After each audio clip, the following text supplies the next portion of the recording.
So I've been using the M1 MacBook Pro for about 1.5 years now, and all I can say is wow. Ooh, bet I look good at some sheets. It's been a long week. Think I'm finna kick up my feet. My name's John, I'm a third year medical student, and this is my long-term review of the M1 MacBook Pro. And spoiler alert, it's really good, like extremely good. I figured the best way to structure this review is we'll do it from outside to in, so we'll go through the hardware of the laptop first. And as we've come to expect, Apple nail it every time. Build quality top notch, trackpad incredible, gestures, fluidity, you can tap from anywhere because it's a haptic system, it's not an actual lever. Keyboards, Apple have had issues with keyboards in the past. Now I've typed on the previous generation of Apple keyboards, the butterfly mechanism, which is like that. To be honest, I quite liked those keyboards, but they had a lot of issues. People would get dust and particles trapped underneath them, and certain keys just wouldn't work. And it was to the point where Apple were giving you free repairs for your keyboard. Do you know how bad an issue has to be for Apple to give you a free repair? But these new keyboards are so nice to type on. I think it's pretty much the same one that's in the iPad Smart Case and the MacBook Pros. It's gone back to the old scissor mechanism, so there's more travel. Really, really nice to type on.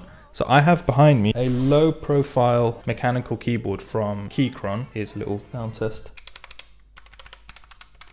So they have the brown switches, and switching between being on the go and being at my setup. Honestly, I don't miss the mechanical keyboard at all. I sometimes prefer the feel of the Apple keyboard, and it's to the point where I've seen a lot of people in their setups, they actually buy the Magic Keyboard instead of a mechanical keyboard like this. Especially like on Zoom calls and things, if I'm like clattering away, it can be a bit disruptive. So we've covered keyboard, we've covered trackpad.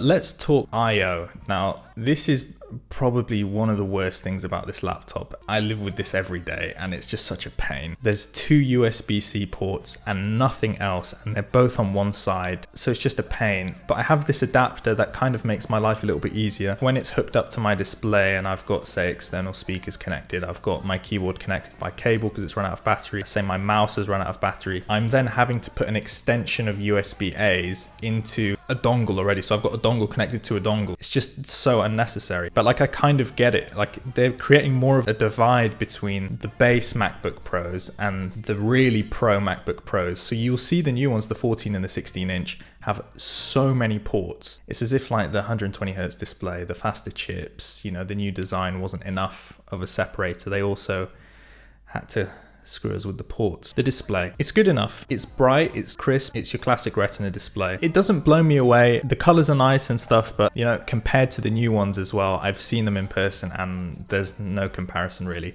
The touch bar. To be honest, I didn't even want to talk about this because it's just so bad. It's not worth taking up time in the video. Mate, it's awful. There's been no point in my life where I'm like, wow, thank God the touch bar's here. How can I remove this without permanently damaging my laptop? But there's no way to do that, so it's still in my laptop, which is a shame. We call it touch bar. You need to leave! Thankfully, the new models don't have the touch bar. Actually, I'll give you 2 examples where I use the touch bar and I'm kind of like, okay, that's quite cool. Skipping YouTube ads on Safari, you just scrub to the end, and scrubbing through Instagram videos on desktop.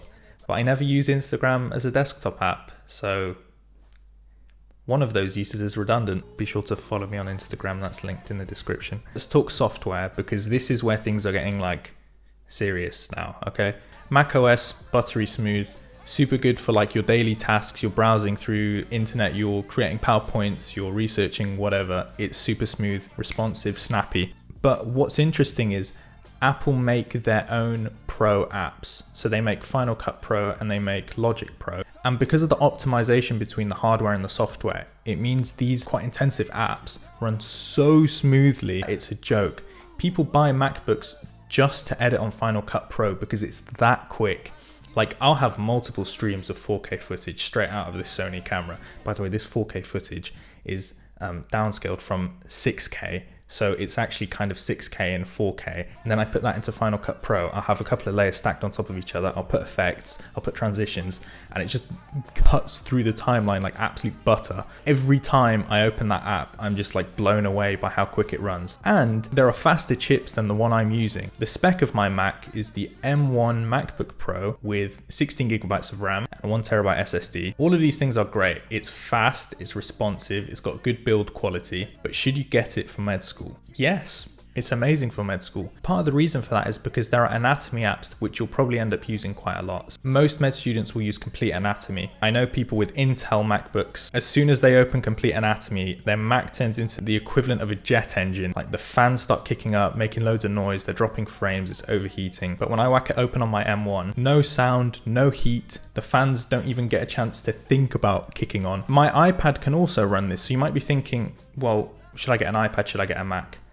Thankfully for you, I have a whole video about why you shouldn't get an iPad for medical school. You can check out the video in the description, but I'll quickly give you a few points that I mentioned in that video. The Mac allows you to future-proof yourself, so in case you want to do other things, other side hustles, you want to explore other hobbies or creative desires, video editing, coding, motion design, gaming, streaming, whatever. Gaming's a bit of a push, but you know, you have the opportunity to do that if you have a workhorse like a powerful Mac behind you. But if you're really not interested in any of those other things, then by all means get an iPad, get a less powerful laptop, and I'm sure you'll be fine. I think the mindset of a lot of med students is changing these days. They want to explore other things and they want to try other things before they finish med school. And so if you future-proof yourself and fork out a bit of extra cash at the start, honestly, you won't regret it. But talking about a few other practical things about the Mac, which also goes for the iPad, is the form factor. The current M1 and M2 MacBook Pros and MacBook Airs have a really nice sleek form factor. So it's super easy to just whack in your bag and you get going. The M1 Pro and M1 Max MacBooks are actually surprisingly big. But yeah, overall, I've only got positive things to say about this device. It's made my life significantly better. It's allowed me to pursue things and not even think, oh man, I'd love to do that, but I don't know if my laptop will be able to run it. Oh, do I have the resources to be able to do that? The Mac covers everything. Like the chip is so powerful. So overall, should you get a MacBook Pro for medical school? Absolutely.